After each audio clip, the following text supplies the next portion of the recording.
Good morning students, स्वागत है आपका सुनील सर के इतिहास की कक्षा में। आज जो हम विषय पढ़ रहे हैं वो है हमारा 11th क्लास का 3 महाद्वीपों में फैला हुआ साम्राज्य। जी हाँ, आज हम इस लेसन के बारे में पढ़ोगे कि ये जो रोमन साम्राज्य था वो 3 महाद्वीपों में फैला हुआ था। इसको पढ़ने से पहले हमारे लिए जानना ज़रूरी है कि हमारे जो पृथ्वी है उस पर कितने महाद्वीप हैं।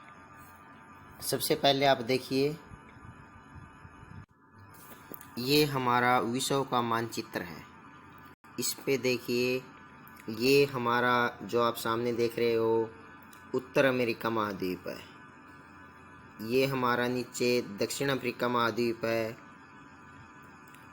ये हमारा अफ्रीका महाद्वीप है। और ये ऊपर के वाला जो हिस्सा जहाँ ये छोटे छोटे देश, छोटे छोटे टुकड़े लगे हुए हैं, वो हमारा, जी हाँ, वो हमारा जो है यूरोप महाद्वीप है। इस साइड आप देखोगे जहाँ आपको भारत का मानचित्र दिखाई दे रहा है और इसके ऊपर का भाग है जो ये एशिया है, और नीचे जो ये ऑरेंज कलर का आपको दिखाई दे रहा है ये ऑस्ट्रेलिया महाद्वीप है। इसके अलावा जो हमारा 7वां महाद्वीप है वो बिल्कुल नीचे वाली साइड होता है, दिखाई नहीं दे रहा इसमें। बिल्कुल साउथ में जो हमारा अफ्रीका है और साउथ अमेरिका है, इनके भी साउथ में है, उसको बोलते हैं अंटार्कटिका महाद्वीप। तो ये 7 महाद्वीप हैं। और जो हमारा आज का लेसन है, आज का जो हमारा टॉपिक है उसमें हम पढ़ रहे हैं कि जो ये रोमन साम्राज्य था वो उसका विस्तार कहाँ कहाँ था। देखना एक बार, ये 3 महाद्वीपों में फैला हुआ ये रोमन साम्राज्य के प्रसिद्ध कोलेजियम है जो विश्व के 7 प्राचीन आश्चर्यों में से एक है। तो आप देखना, ये रोमन साम्राज्य आप देख सकते हो, ये बीच में जो आपको दिखाई दे रहा है ये है भूमध्य सागर। जी हाँ, ये भूमध्य सागर है नीले रंग का। ऊपर ये इटली के ऊपर जो है ये हमारा एड्रियाटिक सागर है। जी हाँ, एड्रियाटिक सागर है, ये भूमध्य सागर है। जो भूमध्य सागर है वो यूरोप को अफ्रीका से अलग करता है। इसके अलावा आप देखोगे ये हमारा ब्लैक सी या काला सागर है जो एशिया से इसको यूरोप को अलग करता है। ये हमारा लाल सागर है जो अफ्रीका को जो है एशिया से अलग करता है। अब हम देखते हैं रोमन साम्राज्य का विस्तार। रोमन साम्राज्य, ये हमारा रोमन साम्राज्य है। आप देख सकते हो कि ये 3 महाद्वीपों कौन से, ये हमारा ऊपर होगा यूरोप, ये आप इटली देख रहे हो, और बाल्कन कंट्रीज हैं, स्पेन है, पुर्तगाल है, फ्रांस है, आप जर्मनी इनको देख सकते हो। नीचे जो है उत्तरी अमेरिका के राज्य हैं, और इस साइड ये जो आप देख पा रहे हो ये यूरोप के देश हैं, टर्की वगैरह, सॉरी एशिया के देश हैं टर्की वगैरह, और ये यूरोप के देश हैं। तो इस प्रकार ये जो महाद्वीप है ये जो साम्राज्य है वो भूमध्य सागर के चारों ओर 3 महाद्वीपों में फैला हुआ था। ये है हमारा रोमन साम्राज्य।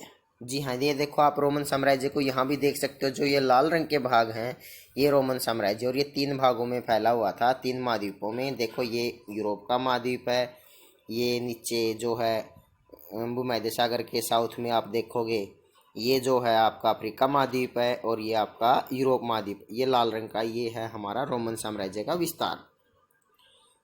तो रोमन साम्राज्य का विस्तार है वो हमने अभी पढ़ा है। अब हम पढ़ लेते हैं हमारे टॉपिक के बारे में। विषय 3 है, जो हमारा लेसन 3 है, 3 महाद्वीपों में फैला हुआ साम्राज्य। इसके महत्वपूर्ण तथ्य हम एक बार पढ़ लेते हैं। जो रोम का साम्राज्य था या रोमन साम्राज्य था, आज का अधिकांश यूरोप, पश्चिमी एशिया, उत्तरी अफ्रीका का हिस्सा शामिल था।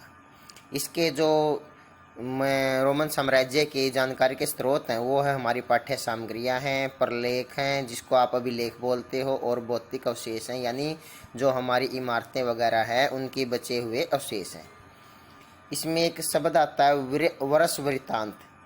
ये वो वृत्तांत है जो समकालीन उस समय के व्यक्ति द्वारा हर वर्ष लिखे जाने वाला इतिहास होता था। यानी उस समय जो रोम के इतिहासकारों द्वारा या उस समय के व्यक्तियों द्वारा हर वर्ष जो लिखे जाने वाला इतिहास था उसको वर्ष वृत्तांत कहा जाता था। पेपेराइस, पेपेराइस एक सरकंडे जैसा पौधा होता था जो नील नदी के किनारे उगता था और इससे जो है लेखन सामग्री तैयार की जाती थी। इससे जो है कलम तैयार की जाती थी। साम्राज्य का आरंभिक काल। रोमन साम्राज्य में 509 ईस्वी पूर्व से लेकर 27 ईस्वी पूर्व तक गणतंत्र शासन की व्यवस्था थी। गणतंत्र यानी लोगों का अपना शासन, जिसमें लोगों के चुने हुए प्रतिनिधि शासन चलाते। इसके पश्चात जो रोम का प्रथम सम्राट बना था वो था ऑगस्टस।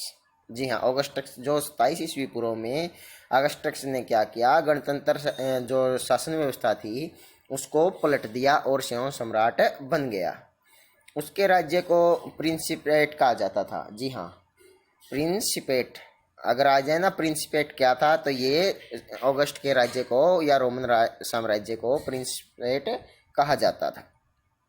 वह एक प्रमुख नागरिक के रूप में था तथा निरंकुश शासक नहीं था। यानी जो ऑगस्टस था वो जन कल्याण के ऊपर शासन करता था, निरंकुश, पूर्ण रूप से निरंकुश नहीं था, यानी अपनी इच्छा हर बार नहीं चलाता था। रोमन साम्राज्य के राजनीतिक इतिहास की तीन प्रमुख खिलाड़ी थे वो थे, मतलब जिन्होंने रोमन साम्राज्य के निर्माण में महत्वपूर्ण भूमिका निभाई। उसमें प्रमुख थे सम्राट, अभिजात वर्ग और सेना। सम्राट जो राजा था, अभिजात वर्ग जो कुलीन वर्ग था जिसमें आपके सरदार वगैरह आते हैं, सामंत वगैरह आते हैं, और तीसरे क्या थे, सेना। प्रांतों की स्थापना तथा सार्वजनिक गृह, ये उसके प्रारंभिक काल की विशेषताएं थी, जो सार्वजनिक स्नान गृह थे और प्रांतों की स्थापना थी। तीसरी शताब्दी का संकट। ये संकट क्या था? पहली और दूसरी शताब्दी यानी जब ऑगस्टस ने जो है गणतंत्र की स्थापना की थी, उस समय से लेके दूसरी शताब्दी तक जो है रोमन साम्राज्य में सुख, शांति, समृद्धि और उनका खूब धन के जो है खूब धन आता रहा, उनकी समृद्धि बढ़ती रही। लेकिन उसके बाद क्या हुआ, तीसरी शताब्दी में एक ऐसा समय आया जब तीसरी शताब्दी में तनाव उभरा, जब ईरान के ससानी वंश ने जो किया है कि बार बार है रोमन साम्राज्य पर आक्रमण करने शुरू कर दिए। इसी बीच जो जर्मन की कुछ जनजातियां थी जैसे फ्रैंक है, अल्मनाई है और गोथ है, उन्होंने भी रोमन साम्राज्य के अलग अलग भागों पर कब्जा करना शुरू कर दिया, जिससे साम्राज्य में क्या है, अस्थिरता आ गई। साम्राज्य का जो विस्तार है वो कम हो गया। इसके अलावा साम्राज्य को बार बार जब लड़ाइयों में जाना पड़ता है, सेना पर खर्च करना पड़ता है, तो आर्थिक स्थिति भी कमज़ोर हो जाती है। तो इस तीसरी शताब्दी में जो है, तीसरी शताब्दी का जो संकट है, इसमें 47 वर्षों में 25 सम्राट हुए। जी हाँ, इसे तीसरी शताब्दी का संकट कहा जाता है। जब रोमन साम्राज्य में तीसरी शताब्दी में 27 सालों में 25 राजा बदले गए, और इस को है जो तीसरी शताब्दी का संकट काल कहा जाता है। यानी अगर एवरेज देखा जाए तो एक राजा 2 साल भी राज नहीं कर पाया। इसके अलावा वहाँ की लिंग साक्षरता और संस्कृति की बात करें तो जो रोमन समाज था वो एकल परिवार का समाज में प्रचलन था। भारत की तरह वहाँ संयुक्त परिवार प्रणाली नहीं थी, यानी एक परिवार में माता पिता और उनके बच्चे ही रहते थे। महिलाओं की जो स्थिति जो वो बहुत अच्छी थी, महिलाओं की जो कंडीशन थी वो अच्छी थी। संपत्ति में स्वामित्व था, संचालन में जो है कानूनी अधिकार होते थे, यानी जो धन और संपत्ति थी और ज़मीन जायदाद थी उसमें महिलाओं को जो है कानूनी अधिकार होता था। काम चलाऊ साक्षरता थी, यानी साक्षरता की जो दशा है ना वो बहुत कम थी, साक्षरता नाम मात्र ही थी। सांस्कृतिक जो विविधता थी, अलग अलग भाषाएं थी, अलग अलग परिवेश था, अलग अलग संस्कृति थी, अलग अलग तीज त्यौहार मनाए जाते थे। आर्थिक विकास।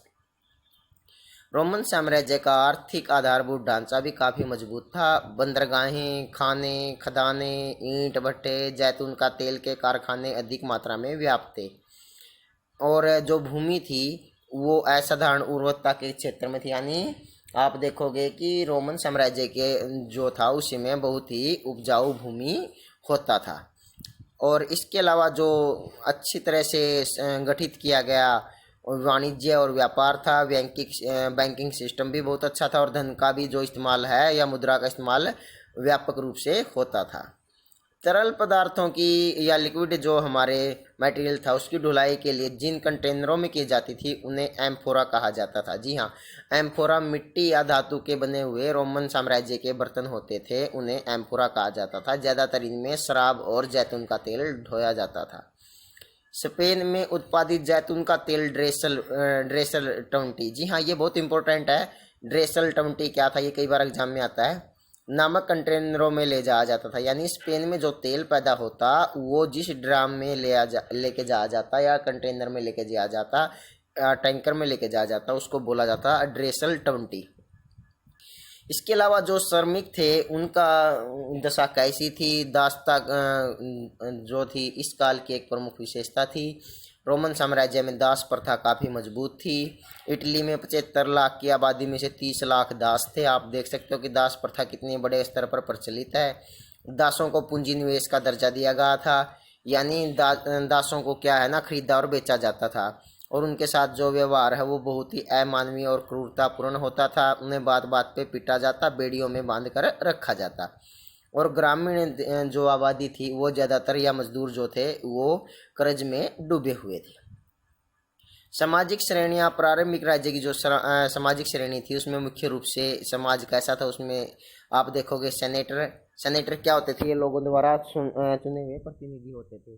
अश्वारोही होते थे, यानी अश्वारोही सैनिक घुड़सवार। जनता का जो सम्मानित वर्ग था जिसको भी जात वर्ग कहते हैं वो फूड निमंत्रण वर्ग, और जो असाधारण लोग थे वो, इसके अलावा दास भी समाज में शामिल थे। परवर्ती काल अभिजात वर्ग और मध्यम वर्ग और निमंत्रण वर्ग, यानी बाद का जो काल है वो 3 भागों में बंट गया। एक तो अभिजात वर्ग या कुलीन वर्ग यानी उच्च वर्ग के लोग, एक मध्यम वर्ग और एक निमंत्रण वर्ग जिसमें दास इत्यादि शामिल थे। इसके अलावा आप देखोगे जो इस समय था समाज में खूब भ्रष्टाचार और लूट खसोट थी, यानी बार बार पर रिश्वत देनी पड़ती थी, बात बात पर रिश्वत देनी पड़ती थी। पूर्ववर्ती काल, जो बाद का काल है उसको पूर्ववर्ती काल कहा जाता। पूर्ववर्ती काल जो पहले का काल है, यानी 3री शताब्दी ईस्वी पूर्व से पहले का काल जो है वो पूर्ववर्ती काल कहा जाता है, और बाद का जो काल है वो पूर्ववर्ती यानी बाद का काल कहा जाता है। पूर्ववर्ती काल में रोमवासी क्या थे, बहुत देवताओं की पूजा करते थे। ये लोग जुपिटर, जूनो, मिनर्वा, मोरस जैसे देवी देवताओं की पूजा करते थे। यहूदी धर्म रोमन साम्राज्य का एक दूसरा बड़ा धर्म था। इस प्रकार आपने देखा कि रोमन साम्राज्य की हमने मुख्य जो विशेषताएं हैं उनका अध्ययन किया। आगे का जो लेसन है हम वीडियो के दूसरे भाग में पढ़ेंगे। धन्यवाद।